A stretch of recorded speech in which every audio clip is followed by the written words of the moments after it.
So there's a cartoon that I always think of by Joseph Nowak.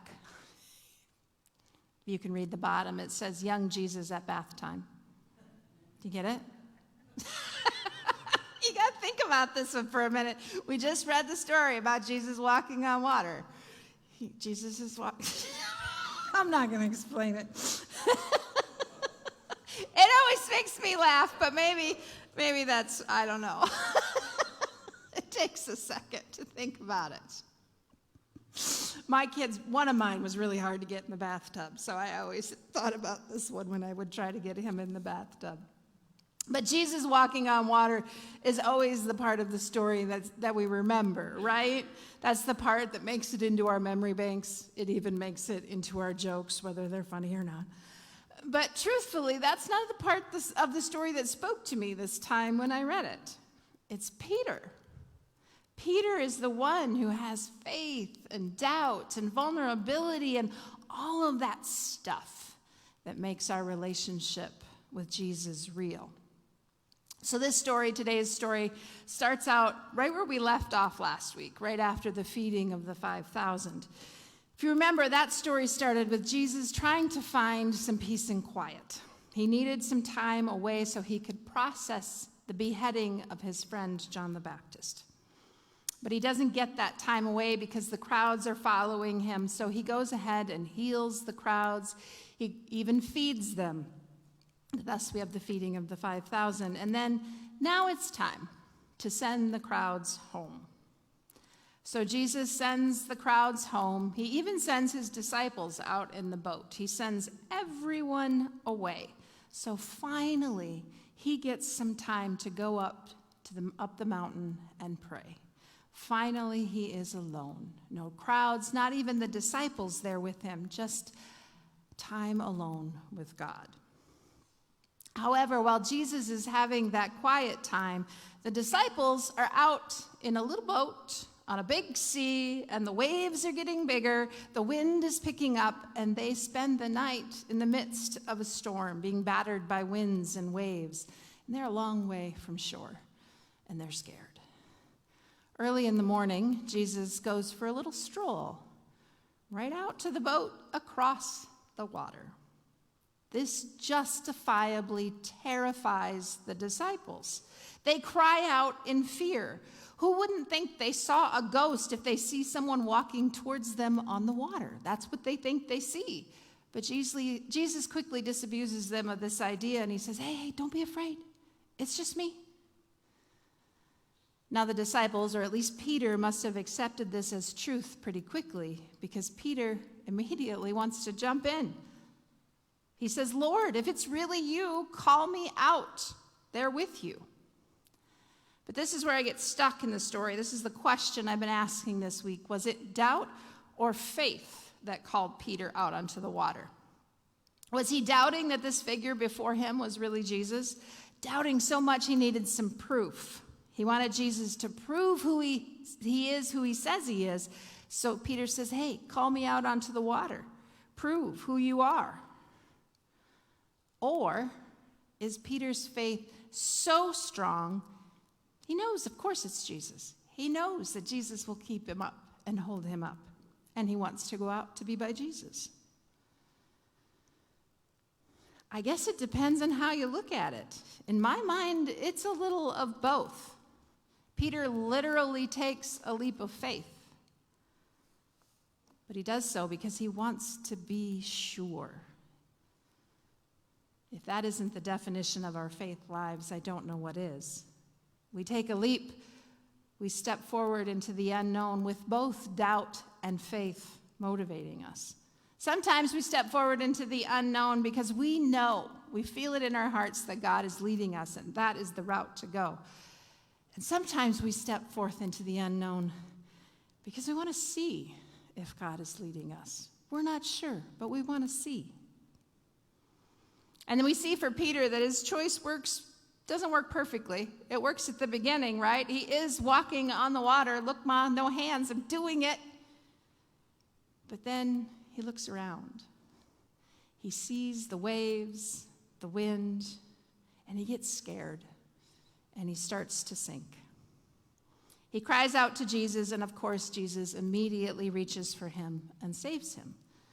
Jesus saves him, just like Jesus saves us over and over again. But then Jesus says those words that we usually hear as judgment. You of little faith, why did you doubt? Now, Jesus says a variation of that line 4 times in the Gospel of Matthew. Not necessarily as judgment or condemnation, but more as encouragement. Not meaning no faith, but, a little faith. Baby steps of faith, moving into a deeper faith. The first time Jesus says it is at the very beginning of his ministry. Of course, the disciples are still somewhat confused. They still have doubt. They're trying to understand what Jesus means. As they continue in ministry together, they continue to have questions. And Jesus continues to teach them, to reassure them, to be compassionate with them. Jesus has that same reassurance for us, continues to teach us and have compassion on us. So we could let this story simply be a reminder of our need to have faith and leave it there. But I don't think that's fair, nor do I think it gives this story justice. Just as Peter had doubt and faith when he stepped out onto the water, we also have doubt and faith wrapped together in our lives. To deny the presence of doubt denies the reality we live in. Now, we've long been told that faith and doubt are opposites. Faith is good, doubt is bad. And that may have been okay for our Sunday school faith, but I think it can actually hurt our spiritual growth now. Faith and doubt are not opposites. They are both necessary aspects of our lives as followers of Jesus. And I know that statement is making at least some of you uncomfortable, so I need you to hear me out. Doubt is a necessary component of being a Christian. How can that be? We are told over and over again, doubt is bad. Doubt is the opposite of faith. How can doubt be necessary? Well, I think maybe we need to back up a little bit and define what faith and doubt are. Faith is what? According to Hebrews 11, verse 1, it is the thing we hope for but do not see. So faith is not certainty. We often think of it that way. We treat faith as right beliefs or certainty or even proof. Faith is not proof. Faith is not just holding the right beliefs. Having faith doesn't mean we have all the answers. Faith is a deeply held conviction of hope rooted in Jesus. Hope. Hope placed in our God. Doubt, on the other hand, is questions. The parts we don't know. The pieces of the puzzle that don't yet fit together. We tend to see doubt only as this thing that pulls us away, that leads us away from God, away from faith. But without questions, how do we reach deeper understanding? Doubt can lead us closer to that relationship with Jesus if we're patient and persistent. There's a quote that's attributed to Thomas Merton. I have no idea if he actually said it or not, but it goes like this. If the you of 5 years ago doesn't think the you of today is a heretic, you're not growing spiritually. Now, it's a little tongue-in-cheek, but the idea is that in order to grow spiritually, we sometimes have to let go of previously held ideas. We have to ask questions. We have to explore the part of our faith and our religion that we don't understand. And to do that, we have to admit that there are things we don't understand. There are beliefs that don't make sense to us. We have to admit we have doubts. Having so much faith in God that we don't have room for doubt doesn't allow us to grow or deepen our relationship with God. A mature faith requires us to be critical of what we believe.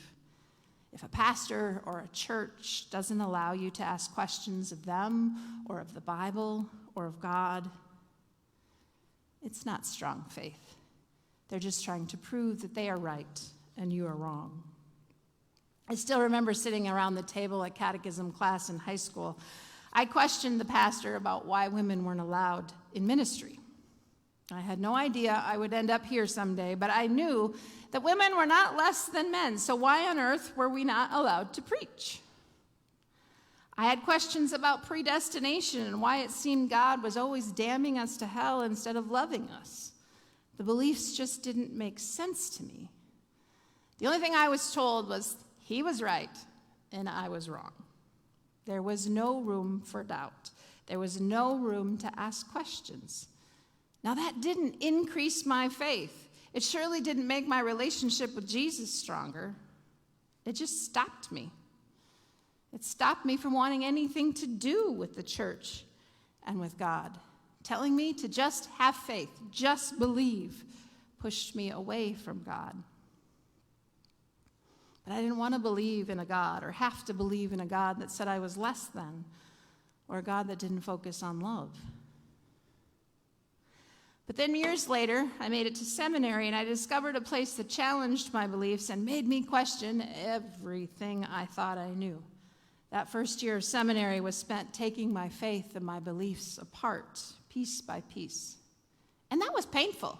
It didn't feel good. It's not comfortable to feel like you are lost and aren't sure what you believe anymore. But slowly, as I put my faith back together,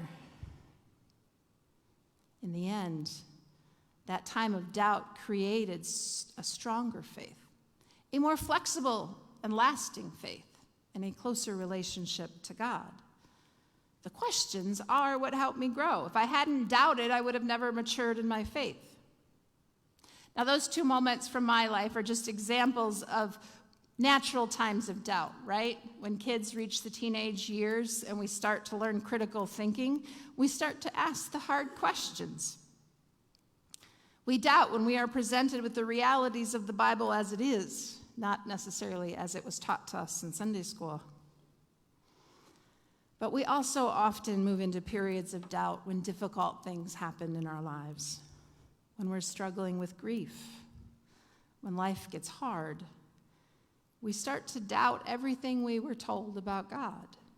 And that doesn't feel good. It's scary to wonder where God is in the worst moments of our lives. But here's the thing that I am certain about. When you're admitting that you have doubt and you start to ask the hard questions, God is still there. When it feels like asking one question is going to lead to 100 more questions and the whole house of cards is going to fall down, God is still there. At the end of the journey, God is still there waiting for you, encouraging you, loving you into a closer relationship. Those questions don't have to lead to despair. They lead to a more mature faith. A faith in which things like ambiguity and paradox and mystery are allowed to exist and even strengthen our faith. We read a story about Peter having one moment of doubt and faith on the water with Jesus, but he went on to have many more moments of faith and doubt throughout his life. Let's call it a cycle of growth motivated by doubt.